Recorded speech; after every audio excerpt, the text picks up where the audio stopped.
Over the last 2 weeks, something spooky has been happening in the Orange County housing market, something that we typically don't see very often this time of year. So what is it, why is it happening, and how is that going to impact home sales for the remainder of the year? That's exactly what we're going to be talking about on today's episode. So if this is your first time here, hi, I'm Josh Alexander, your local Orange County real estate agent, and I've been teaching both buyers and sellers how to successfully achieve their real estate goals through proven strategies and expert advice for almost 10 years now. So on today's episode, I'm going to be doing my monthly housing market update for Orange County, and we're going to go over everything that you need to know if you're thinking of buying or selling a house anytime between now and the rest of the year. So let's go ahead and get into it.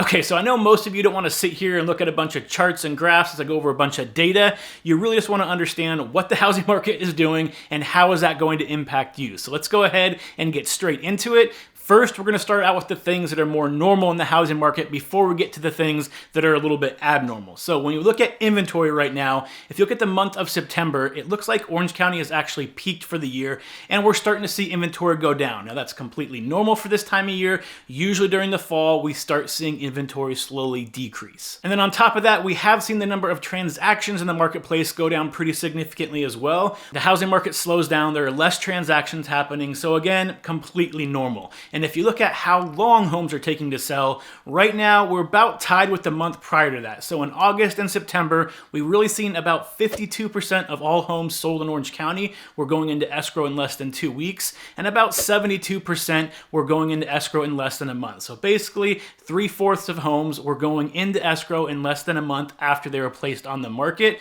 That's still considered a slight seller's market, where if you price your home correctly, you're going to get asking price or maybe a little bit higher depending on the condition and the marketing done around that house. Now here's where things get a little more interesting. So if you look at demand has actually gone up by 10% over the last 2 weeks. Now typically during this time of year, you're seeing demand slightly go down, and it really tracks very similarly with what inventory is doing. So we usually see demand slowly dropping and inventory dropping at the same time. However, demand has gone up significantly over the last 2 weeks. And if you look at the last 500 sales in Orange County, you can actually see this in the data. So out of the last 500 sales, 53% of those homes went for at or above asking price. Now, if you look at the month prior, you're around 47%. So we're actually seeing more homes go into escrow above or at asking price than we did the month prior. So the housing market is actually starting to heat up a little bit as we head through the month of October, which is usually the exact opposite of what normally happens, where everything starts to slow down. So why is this happening? Well, as you probably guessed, it all comes down to those interest rates continuing to fall.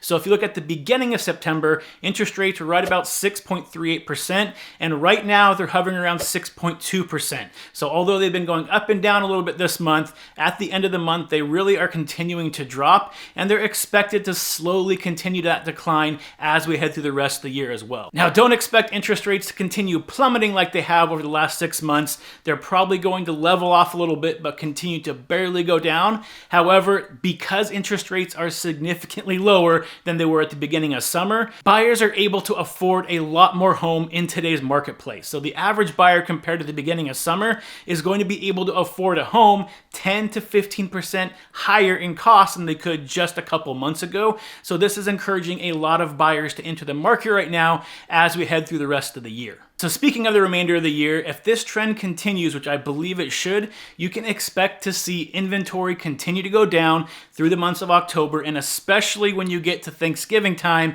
inventory tends to plummet. However, if interest rates remain around the same or even start going down a little bit, demand is not going to go down as fast as supply, which means by the end of this year, like I said in my last month's update, you can expect to see a housing market that is most likely hotter than it is right now. Now, how much hotter can it get? Well, a lot of it is going to depend on what those interest rates do. So right now, inflation seems to be mostly under control. So really the biggest thing that is going to impact interest rates as we head through the rest of this year are the jobs report. So the new job report comes out this Friday. So by the time this airs, it will already be out. But if unemployment suddenly spikes, then there is definitely a possibility that you start seeing interest rates slowly go down as we head through the rest of the year. If it comes in about what everybody expected, I would expect interest interest rates to remain relatively unchanged as we head through the next month or two. So a lot of what's going to happen towards the end of the year is going to depend on what the jobs reports look like in October, November, and December. Now, at this point of the episode, you might be saying, isn't there something major coming up over the next month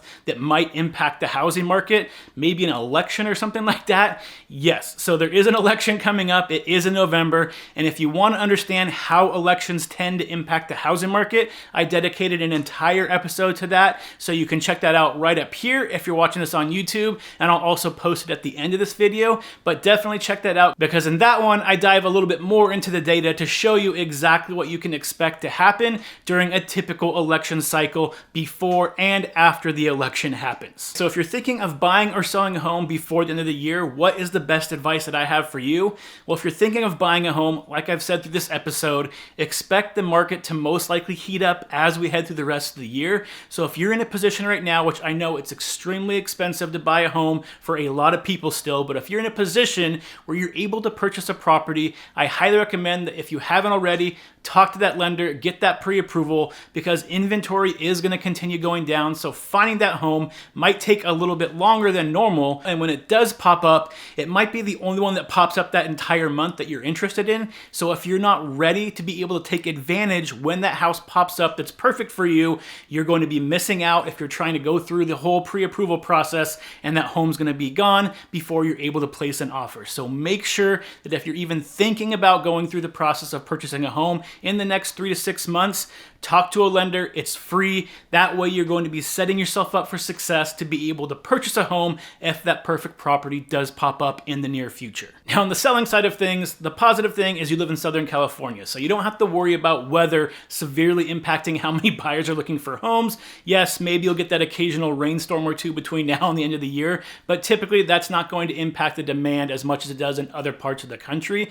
And the other good news for you is that, like I've been saying, it looks like the market should continue heating up as long as the trends continue for the remainder of the year. So if you want to sell your home, as long as you price it correctly, market it correctly, and you make sure that you're getting every single buyer you can into your house, there is a very good chance that you're going to be able to sell your home, sell it quickly and for a great price, and maybe even set a neighborhood record, because home values in most of Orange County are still slowly rising. So if you're wondering if you should sell this year or wait till the springtime next year, my best advice is talk to your real estate agent, talk over exactly what your plans are, what are the pros and cons for you specifically, and then figure out when is going to be the best time for you to sell your house based on all of that information. Now, if you are thinking of buying or selling a home sometime in the next couple months and you want a little bit more personal advice to figure out if now's a good time for you to do that or not, feel free, if you're watching this on YouTube, check out the description below. There's a link to my calendar where you can schedule a 15-minute discovery call. We can go over any information you want to go over, so that way you can start setting up a game plan to figure out when is the best time for you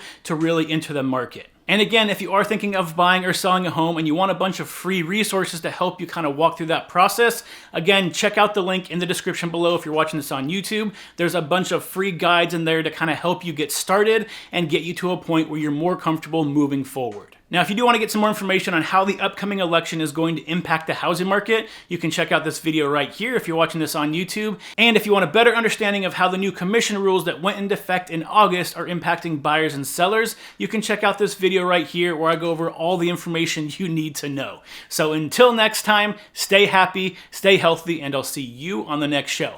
Bye, everyone.